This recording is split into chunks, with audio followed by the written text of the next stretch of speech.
So today we're going to take a look at the ALLPOWERS SP033 200W portable solar panel. So let's get started.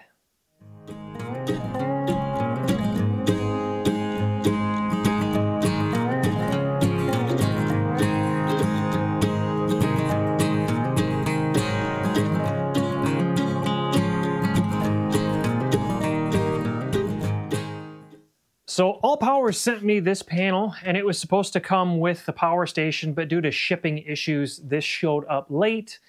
And I'll be honest, it's been a very busy time of year. And to top it off, we have not had any sun in, it seems like, forever. So we finally got some sun today, so time to actually pull this out and take a look at it. So this is a 200-watt solar panel. Let me look at some of the specs here. 200-watt solar panel, open circuit VOC is 22.2 volts. Maximum power is 18 volts. Operating temperature, -4 to 140 degrees Fahrenheit. We're gonna be getting kind of close to that this afternoon when we go to take this outside because it's cold. Short circuit IOC is 12 amps and maximum power current, the IMP, is 11 amps. So it's got a nice, I don't know, fabric around it. Got a reflector built onto the front and 2 snaps to snap everything together when it's all closed up. We're looking at 25 by 20. And then you can see it's got a kickstand. It actually has 4 panels built into this, and we'll show you when we get it all opened up. But each panel has its own kickstand.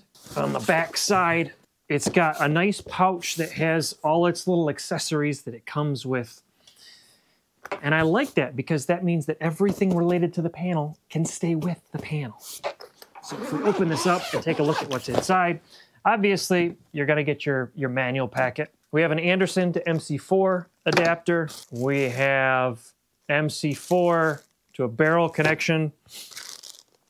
And actually we have a lot of miscellaneous adapters for the barrel connection.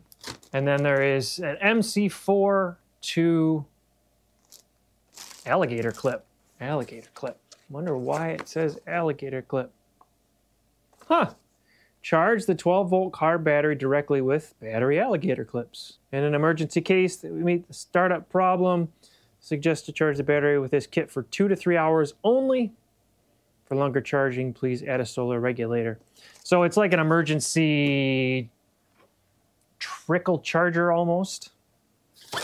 So we've got the different adapters.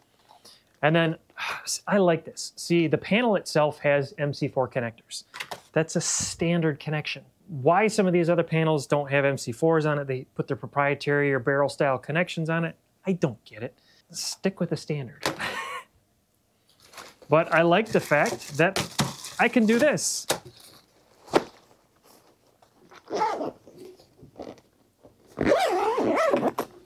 And I'm done.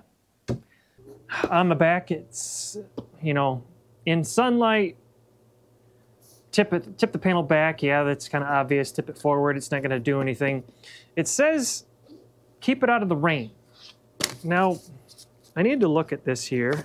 Here we go. Can rain damage the solar kit? It's in their FAQ. The waterproof coefficient of the solar panel is IP66, which is rainproof and can be immersed in water for a short time. But it's forbidden to immerse in water for a long time. Once it's short-circuited, please stop using it and contact the seller. So it can get wet, just don't let it get soaked. Okay, I get that. So let's open this thing up and take a look. And let's see if we can actually get it open on this table before we take it outside. This thing is big. I don't think it's gonna fit.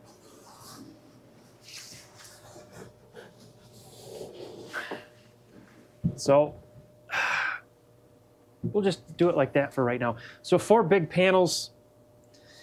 I'm assuming it's 50 watts a piece, and then each panel has a kickstand.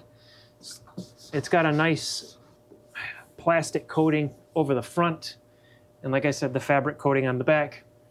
Now, I don't know if you can see it right here, but they do have what looks to be 6 hanging loops.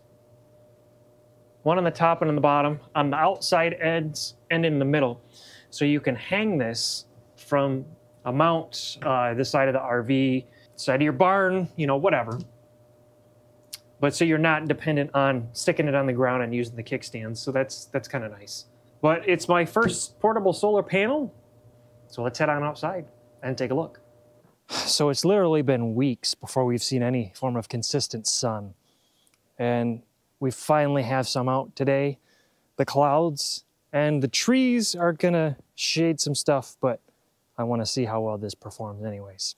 Especially in the wintertime, because it's mid-January.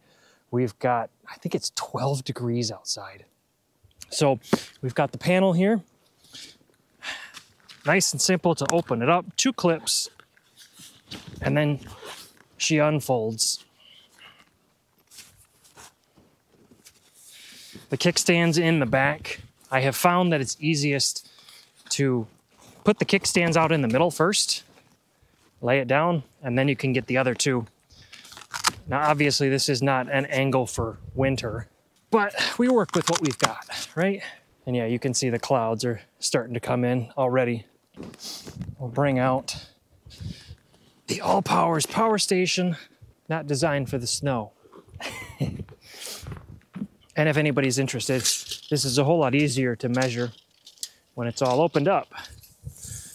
So total width, including the flap, we're about 87 inches. And then height, we're at 25 inches. So we'll open the pouch on the back to get a hold of the panel cables. Got our MC4 cables. And one thing that I noticed was the adapters that come with this panel don't actually have the XT60 connector that's actually required for this power station. So I thought, well, stink. I can't test this.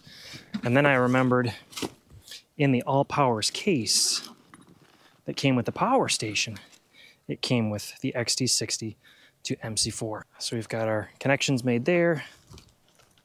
And all we need to do is plug in the XT60. And then we see what happens on the power station. Comes on its own. So we're doing 54 watts, 55 watts right now, and going up.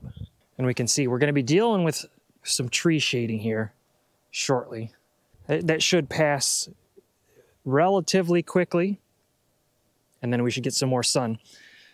Now, the downside to this test right now is I can't leave the power station out and charging in this cold weather. So I actually wired up some separate cables that go into the house that will allow me to put the power station downstairs and charge from these solar panels outside.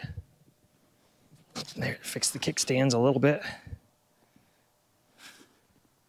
But yeah, winter testing of the 200-watt solar panel from ALLPOWERS. Should be interesting. I did discharge the power station down to 50%, so we've got a good level number that we can let it charge all day and see how far it gets. So we've got the ALLPOWERS power station inside. Again, 50%. I've got my cables over here, which will allow me to bring in power from the panels on the outside. So all I have to do is plug in again over here.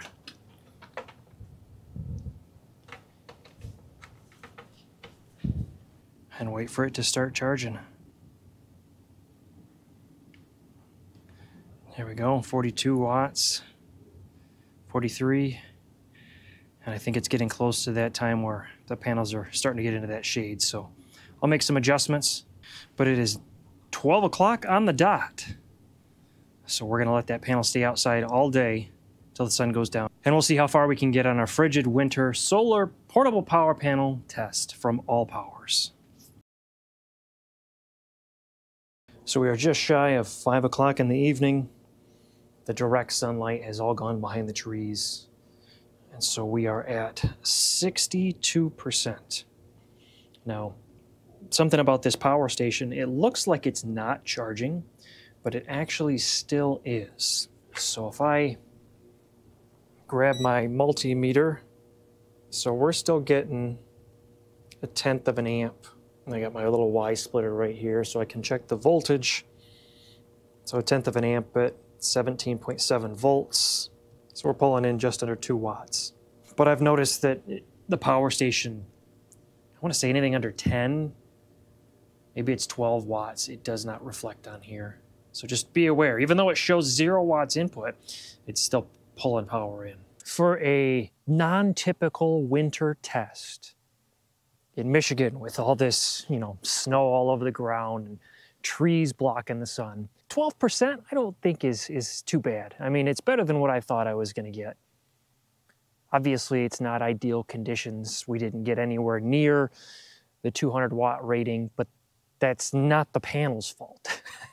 That's the tree's fault, really. The trees and the clouds.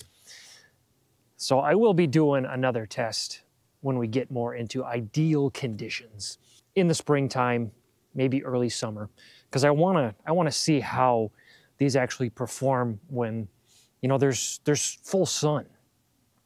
So keep looking for that. But I mean, construction-wise, from really the only portable panel that I've dealt with before, it looks nice. I mean, it seems to work well. It collapses nice. The legs, can be a little finicky because when you put 2 down, the other ones kind of slap up and the Velcro sticks them up. But, I think that's going to happen with any kickstand when you've got these larger panels. So, like with everything, when you're looking to make purchases, do your own research. Don't take my word for it. And I'll have links to this in the description below if you want to take a look at these portable panels for your usage. And with that, I'm gonna wrap up because it's 17 degrees outside and it's cold. And that sun going down is just making it get colder. So y'all stay safe, stay warm, and we'll catch up with you later. MC4's come off nice and easy, that's good.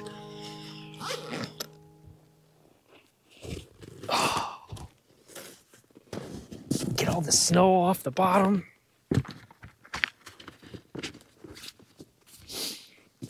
I have to admit, that quick of collapsing of panels is very nice.